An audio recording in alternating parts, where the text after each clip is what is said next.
Electrolysis is using an electrical current to bring about a chemical reaction. Not all substances are affected by passing an electrical current through them, only compounds with ionic bonding. The effect is always to break down the ionic compound to produce elements. We use conducting rods called electrodes to pass the electric current through the ionic substance, and it is important that we make these from materials that will not themselves react, such as graphite or platinum. The proper name for the ionic compound we're going to break down is the electrolyte.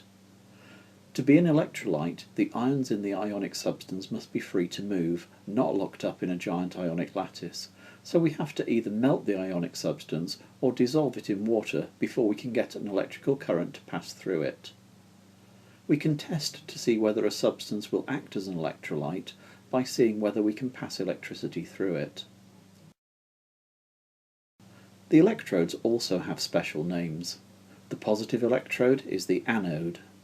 Because opposite charges attract, the negative ions in the electrolyte, which we could also call anions, will be attracted to the anode.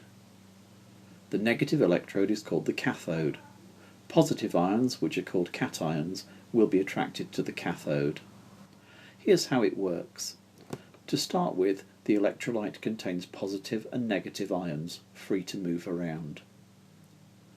When we connect the power supply to the electrodes, the negative ions are attracted to the positive electrode, and the positive ions are attracted to the negative electrode.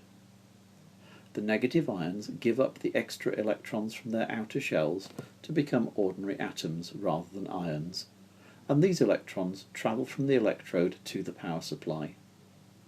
Electrons then travel to the negative electrode and into the outer shells of the positive ions, making them uncharged atoms too. So at each electrode we're turning ions into elements. Two more terms we need to know are oxidation and reduction. Oxidation is losing electrons, so the negative ions get oxidized when they lose their electrons at the anode. Gain of electrons is called reduction. The positive ions at the cathode are getting reduced.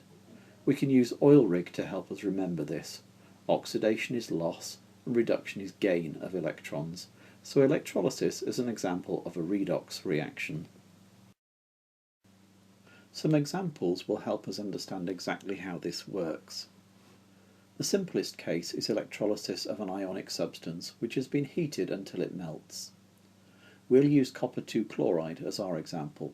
So we heat the copper chloride crystals until the lattice melts and the ions are able to move freely. Then we connect the power supply and the ions move towards the oppositely charged electrode. From the name we know that the electrolyte contains copper ions with a 2+ charge, hence copper 2, and we should know that chloride ions have a 1- charge because they have a valency of 1 and they are non-metals. A different reaction happens at each electrode. There are really two reactions going on at the same time. The copper 2+ ions are being attracted to the negative electrode. The electrode gives 2 electrons to each copper 2+ ion, turning each into a copper atom.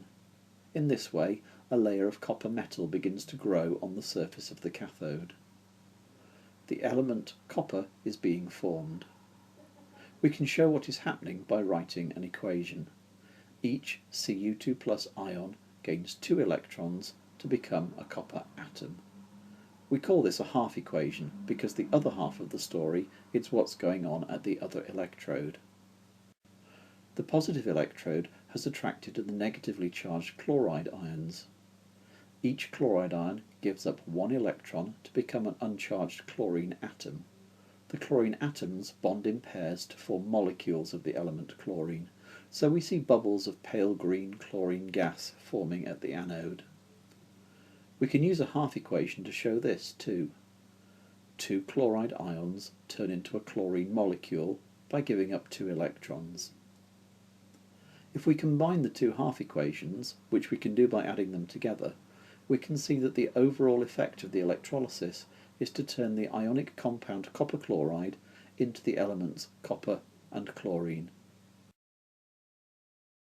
Now we'll take a look at electrolysis of ionic compounds which have been dissolved in water. The difference, compared to melting an ionic compound, is that there are two extra ions present in the solution. These are H+ or hydrogen ions and OH- or hydroxide ions. These come from water molecules which have split up into ions. This means that in a solution of sodium chloride we will have two kinds of positive ions, the sodium ions and the hydrogen ions, and two kinds of negative ions, the chloride ions and the hydroxide ions. Both types of positive ion will be attracted to the cathode, and both types of negative ion will be attracted to the anode. There is a rule that we can apply to work out which of these two types of positive ions gets reduced at the cathode to form an element, and which one is unaffected. The rule is that if the metal ion is less reactive than hydrogen, it gets reduced and forms a layer of the metal on the cathode surface. If the metal ion is more reactive than hydrogen, it stays in the solution and the hydrogen ions are turned into molecules of the element hydrogen. In our example, sodium is more reactive than hydrogen, so the sodium ions remain in the solution and the hydrogen ions are reduced to form hydrogen gas, which appears at the cathode as bubbles. There is a similar reactivity series for the negative ions at the anode.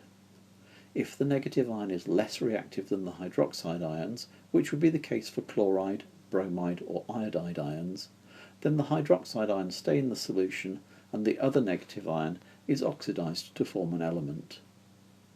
If the negative ion is more reactive than hydroxide ions, then they stay in the solution and the hydroxide ions are turned into the element oxygen and water molecules. In our example, chloride is less reactive than the hydroxide ions, so the hydroxide ions stay in the solution and the chloride ions are oxidized to form chlorine gas, which appears at the anode as bubbles. We can work through some examples to make sure of how these rules apply. Here is a lithium chloride solution. Firstly, we can work out what ions it will contain. Li+ and Cl- from the lithium chloride, and H+ and OH- from the water. The Li+ and H+ ions will both get attracted to the negative electrode, and because lithium is more reactive than hydrogen, the Li+ ions will stay in the solution. The H+ ions will gain electrons and become hydrogen atoms, which will then pair up to form molecules of the element hydrogen, as shown in the half equation.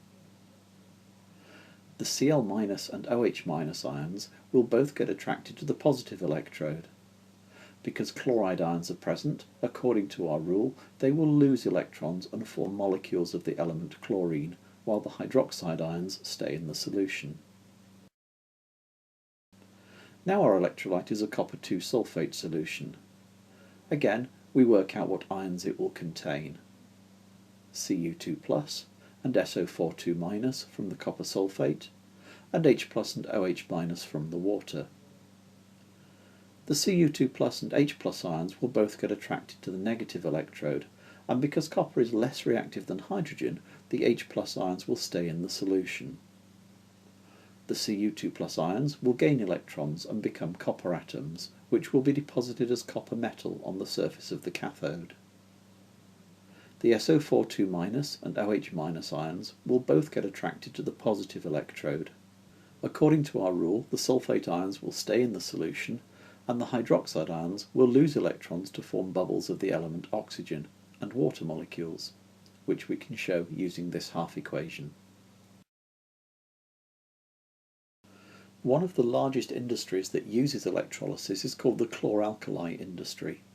The raw material is brine, which is a concentrated solution of sodium chloride from seawater, so it contains Na+ and H+ ions and Cl- and OH- ions.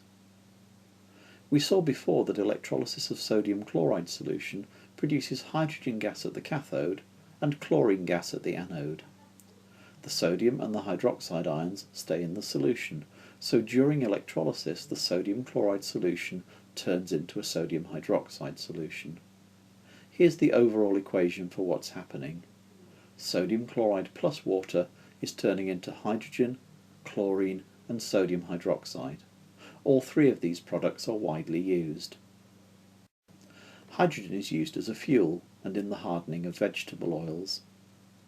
Chlorine is used for killing microorganisms in water and for making bleach. and sodium hydroxide is used in soap and paper manufacturing. Just because the raw materials are abundant does not mean that these products are free or sustainable. There is a lot of expensive electrical energy required to do the electrolysis on a large scale.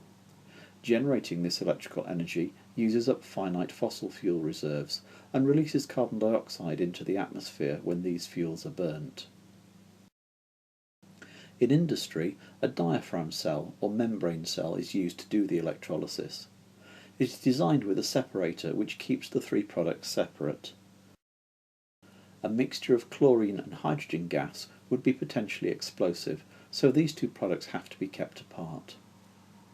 In addition, the chlorine can react with the sodium hydroxide solution if we don't keep them apart.